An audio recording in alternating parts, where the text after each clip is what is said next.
Well, I did make it to Oaxaca.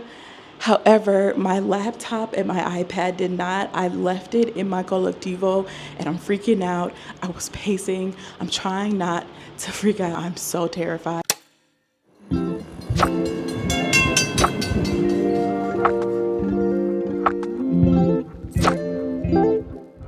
Prior to the laptop fiasco, I did arrive in Oaxaca well rested and ready to enjoy all the city has to offer, while also really thinking about what does it mean for me to be in my 20s, figuring out what's next. But first, the crisis has been averted, y'all. They found my things and brought them back. Oh my gosh. This is not how I wanted to start off my time in Oaxaca, but we're here in a beautiful room and we're back, and let's have a great remote work week. Thanks to my co-living manager and the collectivo driver / company who retrieved my laptop and iPad, I was able to kick off my Monday a lot lighter and a lot softer than when I arrived. But I still had that question. As someone going into her 30s, I have done a lot of things on my bucket list, even in my 20s, from traveling around the world to living abroad to working remotely in multiple places I could only dream of. As I remote work and ate my way through the colorful streets of Oaxaca City, I couldn't help but think, where do I go from here? Hola, buenos dias. I am doing so much better today than I was yesterday. It is Monday and it's time to do some co-working.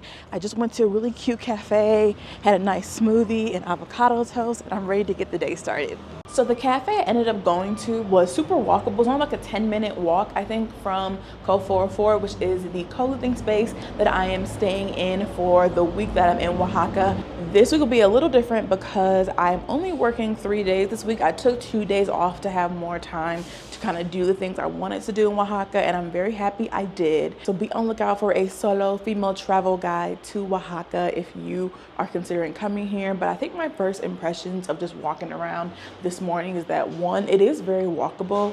There is no Uber in Oaxaca. So last night when I lost my laptop or left it in the collectivo, that was through a company that has shuttles to and from the airport. But to be a smaller town, it definitely still is busy. My room is right off the street, so you can definitely hear a lot of the cars and everything. But all in all, my walk was really nice. It was the perfect way to kick off my week. But we're gonna get ready to get our stuff together and go have a productive and sunny, because it is nice here, work day.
Tengo hambre. Me gustaría el pan francés.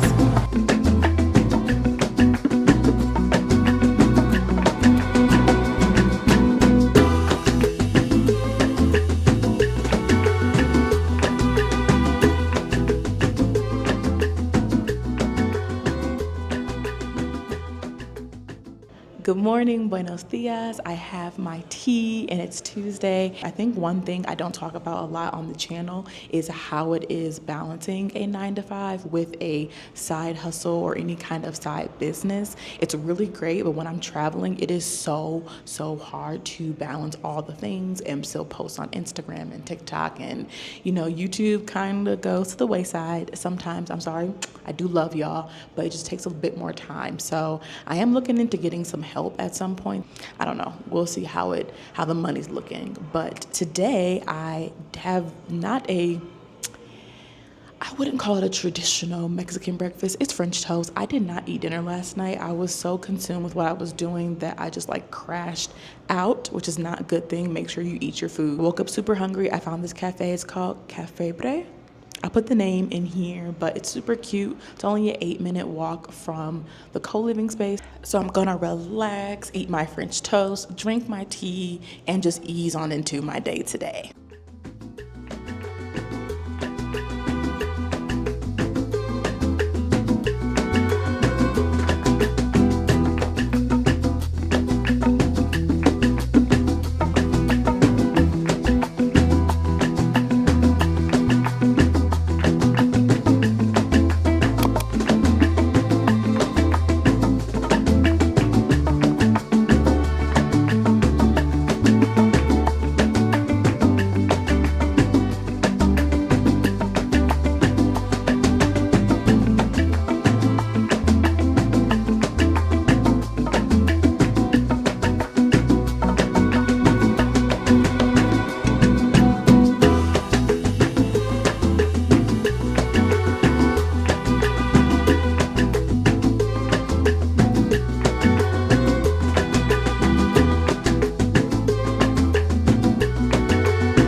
Buenos dias. Let's get ready and have a remote work chit chat.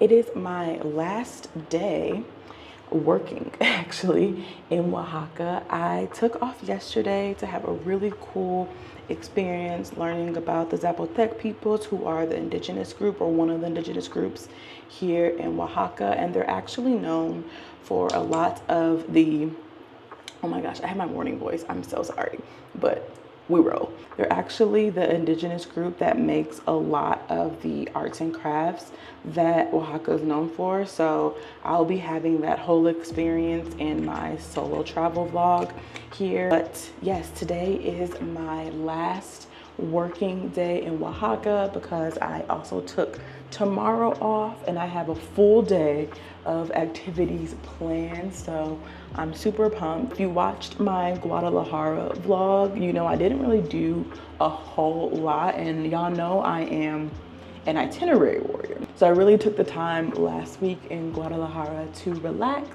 but today is a working day. I think I'm gonna work a little bit from the co-living space this morning and then head to a cafe. I love finding a good cafe. I've been hopping around to some of the cafes since I've been here, and it's been good. It's been good. I think Oaxaca City has also surprised me a little bit because it's a lot busier than I think I anticipated. There's a lot going on. I didn't really understand it beforehand or understand the scope of it beforehand. So I've been surprised by how busy the streets have been. Like, there's tons of cars. I've also been surprised by how many older, I believe they're older white Americans and Canadians have been here. And I was talking to the tour guide yesterday, and she was saying how they don't actually live in the city. She said there's a whole neighborhood of Canadians and Americans who are here longer term. And I'm always a bit worry of stuff like that because we all know remote work has been booming since the pandemic. And a lot of cities, especially in Latin America, I'm sure y'all have heard about Mexico City and a bunch of other places, have really experienced a lot of gentrification from folks who stay for like months and months on end.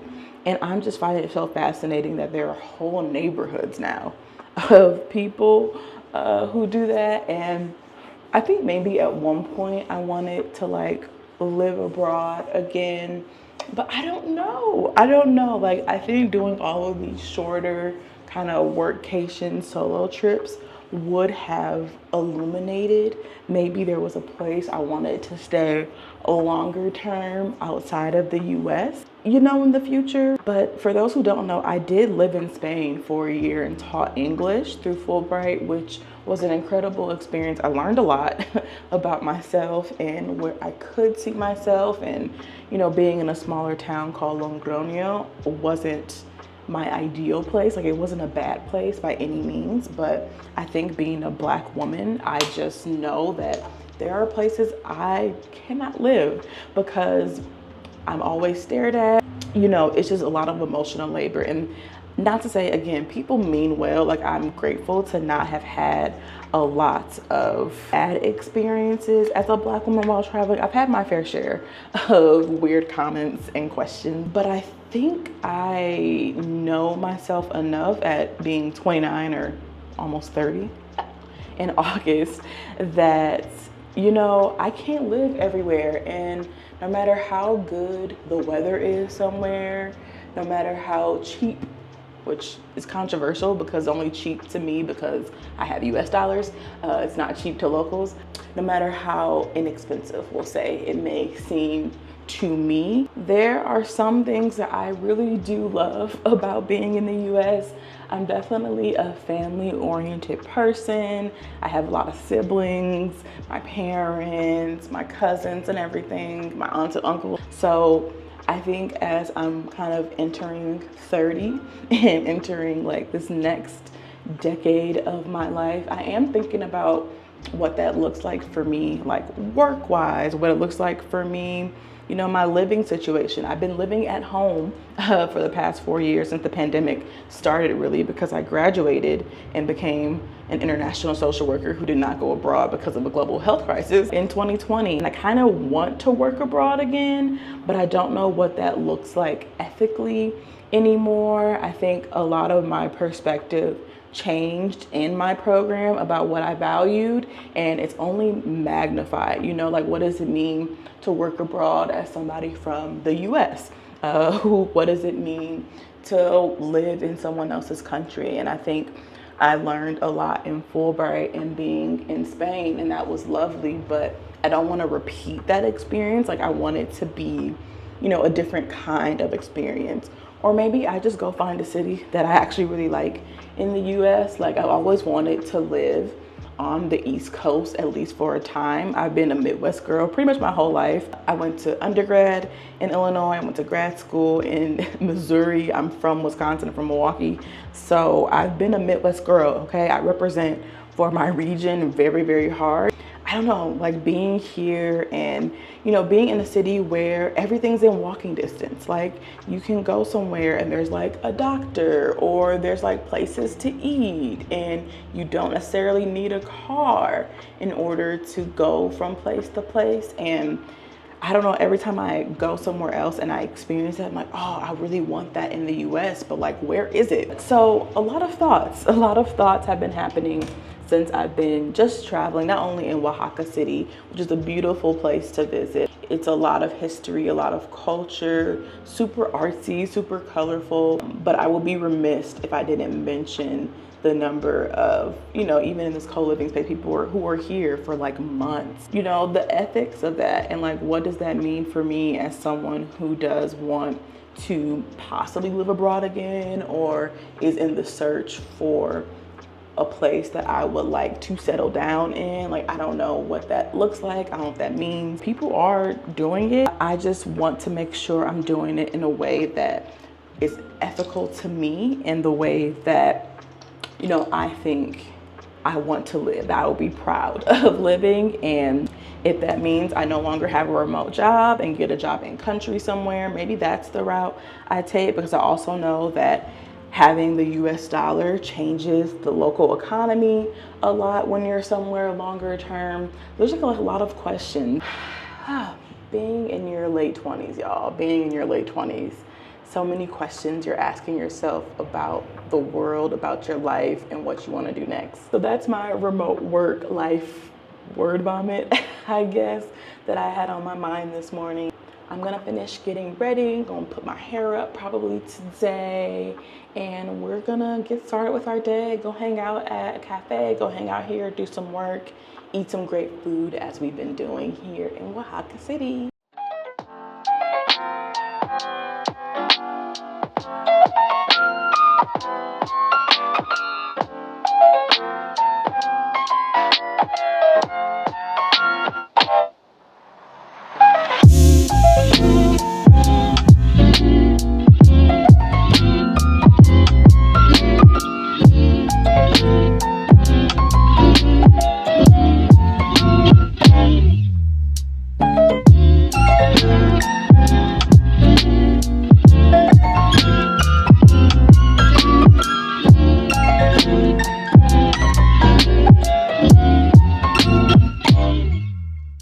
If you are looking for a more communal space to stay in while you're in Oaxaca, I do recommend Co 404. There are a lot of people who are remote workers, so that is who it is geared for. But they have a lot of spaces for you to get work done, a lot of private rooms to take meetings, but also open spaces, and there are family dinners. So if you want to connect with other people, it's a great social place to be.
Okay, so a funny thing happened the other day. I was at Tacos del Carmen and I met Kay, who recognized my name from TikTok, which is hilarious.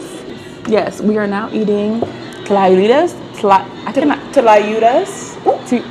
Tlayudas. We're put there, but that's what it looks like. This is con chorizo. Yes, it's with chorizo. If you eat it open face, it's for gringos. So you need to make sure it's closed. It's closed, and it has salsa and guacamole, not tomatoes and avocado. Okay. So we also ordered tacos, but they're not that good. I've had good ones, but not these. Also, I got a Coca-Cola because y'all know the sugar here is better, so I absolutely have to have one. But yes, we're gonna try the tlayudas and see if we like that better. It's huge. I know, it's so big. Imagine us getting two. No.